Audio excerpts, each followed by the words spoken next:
नमस्कार दोस्तों, C K intellectual point में आपका स्वागत है। आज हम प्राचीन भारतीय इतिहास के स्रोत एवं प्रागैतिहासिक काल के बारे में जानेंगे। तो इस सब चीज़ों को जानने से पहले हम जानेंगे कि इतिहास क्या होता है। तो इतिहास अतीत में किए गए मानव प्रयास की अनुक्रमिक कथा है। अतीत में इस बीता हुआ समय, उसमें जो मानव प्रयास था उसका क्रमवार जो भी कहानियाँ कथाएँ लिखा गया है वही हमारा इतिहास है। इतिहास हमारी और हमारे समाज की दशा व दिशा का निर्धारण करता है और भविष्य को सुरक्षित बनाने का प्रयास करता है।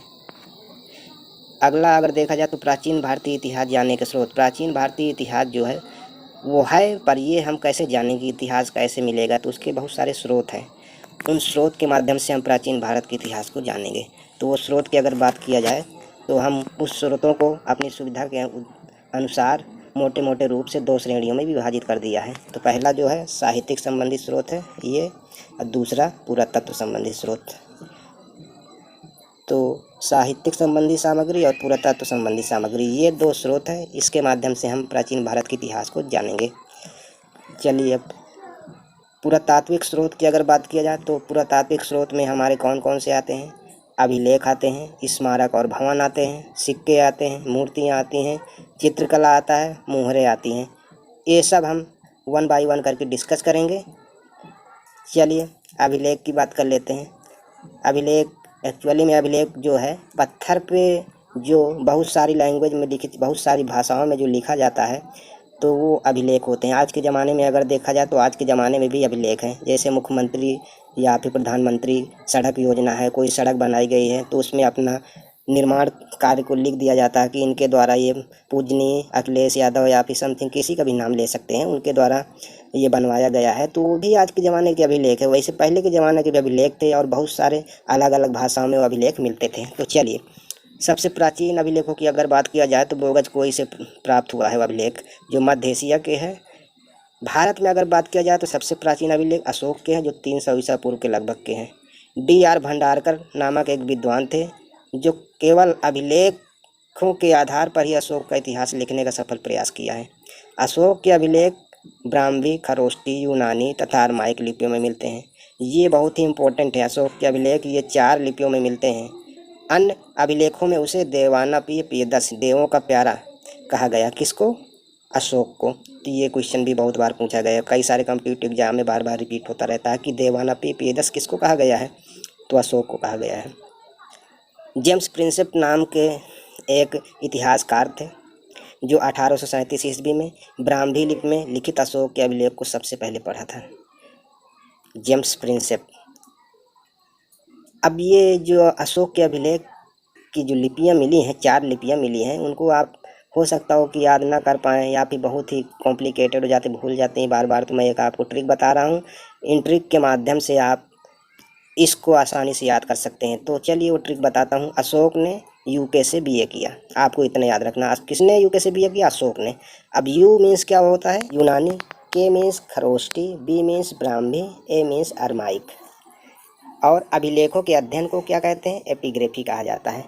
ये आपको सामने दिख रहे होंगे 4 जो अभिलेख मिले थे, उसमें लिपियाँ 4 थी। एक ये लिपि हो गई, एक ये लिपि हो गई, एक ये लिपि हो गई और एक ये अशोक की लिपियाँ हैं। देखिए आपको हर अलग अलग दिख रहा है, हर अलग अलग भाषा में लिखा गया है, वही लिपियाँ हैं हमारी। तो मुझे विश्वास है कि आपको याद हो गया होगा। अशोक ने कहाँ से बीए किया था? यूके से बीए किया था, बस इतना याद रखना है। अब हम बात करते हैं स्मारक और भवन की बात कर लेते हैं। तो उत्तर भारत के मंदिर नागर शैली के बने हुए हैं। मध्य भारत के मंदिर की अगर बात किया जाए तो बेसर शैली के बने हुए हैं। तथा दक्षिण भारत के मंदिर द्रविड़ शैली से निर्मित हैं। दक्षिण भारत में तंजौर का राजराजेश्वर मंदिर जो है वो द्रविड़ शैली से निर्मित है। और उत्तर भारत में खजुराहो का कंदरिका महादेव का मंदिर नागर शैली के उत्कृष्ट उदाहरण है। तो मैं बता दूं कि ये जो आपको मंदिर दिख रहे हैं तो ये तंजौर का राजराजेश्वर मंदिर है जो द्रविड़ शैली से निर्मित है। और इसकी अगर बात किया जाए, जो भव्य मंदिर बना हुआ है, ये खजुराहो का कंदरिका महादेव का मंदिर है जो नागर शैली से निर्मित है। तो कितने भव्य मंदिर पहले बनाए जाते थे। इन्हीं के द्वारा हम अपने प्राचीन भारतीय इतिहास को जानने की कोशिश किए हैं। चलिए, सिक्कों की अगर बात किया जाए तो सिक्के भी बहुत ही इंपॉर्टेंस रखते हैं अपनी जगह। इनके माध्यम से भी हम प्राचीन भारत को अच्छे से समझने की कोशिश किया है और बहुत समझा भी है। तो चलिए, सिक्के की अगर बात किया जाए तो सिक्के में कौन कौन से धातु के बनते थे? पुराने सिक्के जो थे वो तांबा, चांदी, सोना और सीसा धातु के बनते थे। अब प्राचीन जो सिक्के मिलते थे उनको कुछ नाम दिया जाता था, उनको आहत सिक्के या पंचमार्क सिक्के कहा जाता था। अगर सर्वाधिक सिक्कों की बात किया जाए तो वो मौर्योत्तर काल में बने हैं और वो मुख्यतः या तांबा, चांदी, सोना और सीसा के हैं। सातवाहनों ने शीशे तथा गुप्त शासकों ने सोने के सर्वाधिक सिक्के जारी किए। अब इसको याद करें क्योंकि ये क्वेश्चन बहुत बार पूछा है, बहुत बार हर एक कॉम्पिटिटिव एग्जाम में बार बार पूछता रहता है कि सातवाहनों ने कौन से सिक्के चलाए हैं और गुप्त शासकों ने कौन से सर्वाधिक सिक्के चलाए हैं। तो सातवाहन, वाहन यहाँ पे आया तो जैसे बस हो गया, ट्रैक हो गया, ये कुछ भी ले लीजिए, इनमें वाहन है तो इसका मतलब शीशे से रिलेटेड है। तो वाहन, सातवाहनों ने शीशे के सर्वाधिक सिक्के जारी किए। अब गुप्त शासकों ने किसके? सोने के सर्वाधिक सिक्के जारी किए। अब यहाँ पे सोने के सर्वाधिक सिक्के जारी किए हैं गुप्त शासकों ने। तो गुप्त रूप से क्या रखा जाता है? सोना। सोना को गुप्त रूप से रखा जाता है क्योंकि सोना धातु जो है बहुत ही कॉस्टली है, बहुत ही महंगी है। तो इस तरीके से आप इस ट्रिक को याद रखिए, आसानी से आप याद कर पाएंगे। सर्वप्रथम अगर सिक्के पर लेख लिखने का कार्य है तो यवन शासकों ने किया है। लेख लिखने का मतलब ये हुआ कि उस पर कोई राजा का नाम, सिक्के पे नाम लिख दिया गया या फिर राजा की फोटो लगा दी गई और उससे रिलेटेड कोई और नाम या फिर कोई धार्मिक नाम उसमें लिख दिया गया है। तो जो भी नाम लिखे जाते हैं सिक्के पर वो सब यवन शासकों ने किया है। नेक्स्ट अगर बात किया जाए तो समुद्रगुप्त की बीड़ा बजाते हुए मुद्रा वाले सिक्के उसके संगीत प्रेमी होने का प्रमाण मिलता है। एक ऐसा सिक्का मिला था जिसमें समुद्रगुप्त की फोटो बनी हुई और बीड़ा बजाते हुए उसमें दिखाया गया। इससे ये अनुमान लगाया गया है कि जो समुद्रगुप्त हैं वो संगीत के बहुत बड़े प्रेमी थे, तब अपने सिक्कों पे तभी ऐसी फोटो लगाई थी। तो इसको याद करने का एक तरीका है कि समुद्र की लहरों से एक संगीत का अनुभव होता है। अब समुद्र से रिलेटेड क्या है? समुद्रगुप्त। संगीत से रिलेटेड संगीत प्रेमी। तो संगीत प्रेमी कौन है? समुद्रगुप्त। समुद्र की लहरों से एक संगीत का अनुभव होता है। तो ये ट्रिक आप याद कर लीजिए, यहाँ से आपको आसानी से याद हो जाएगा। सिक्कों के अध्ययन की अगर बात किया जाए तो उसको हम क्या बोलते हैं? न्यूमिस्मेटिक्स कहते हैं। सिक्कों के अध्ययन को न्यूमिस्मेटिक्स कहते हैं। मूर्तियाँ की अगर बात किया जाए तो मूर्तियाँ, प्राचीन भारतीय इतिहास में मूर्तियों का निर्माण कुषाण काल से आरंभ होता है। कुषाण कालीन मूर्तियों पर वैदेशिक प्रभाव था। वैदेशिक मीन्स होता है कि विदेश का प्रभाव था, उसमें स्वदेश नहीं था, स्वदेशी चीज़ें नहीं थी। जबकि मथुरा कला शैली जो थी वो पूर्णतया स्वदेशी थी। ठीक है, तो मूर्तियाँ दो तरीके से यहाँ पे मिली, एक तो कुषाण कालीन मूर्तियाँ मिली, दूसरा मथुरा कालीन मूर्तियाँ मिली। ठीक है, तो कुषाण कालीन वैदेशिक प्रभाव उसमें मिलता था और मथुरा कला पूर्णतया स्वदेशी थी। भरहुत, बोध गया, सांची तथा अमरावती की मूर्ति कला से जनसाधारण के जीवन की अति सजीव झलक देखने को मिलती है। तो मूर्तियाँ भी बहुत ही इम्पोर्टेंस रखती हैं प्राचीन भारतीय इतिहास को जानने में।